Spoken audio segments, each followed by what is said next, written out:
Alright, you've been learning vector products, but there's applications to this. One of them is finding the area. So if we're going to find the area of a triangle defined by the following vectors, u is 3, 4, 0, and v is 2, negative 3, 0.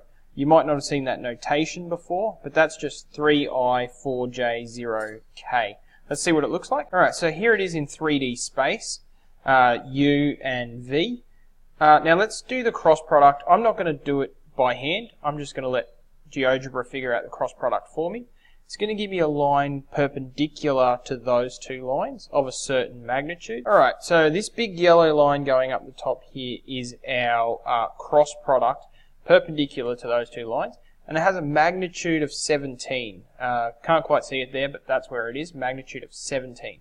Now that 17 is a useful number, and it's got something to do with those two vectors down there. Now I've just drawn a parallelogram defined by those two vectors.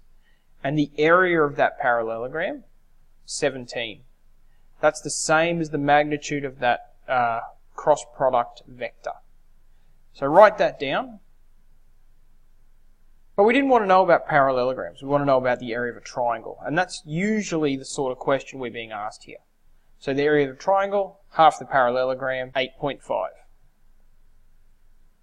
So that's a useful application of the vector product, finding areas of triangles. So steps, if you need them.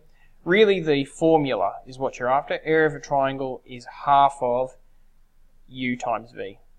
Put your little squiggly lines under the u and the v. That's it.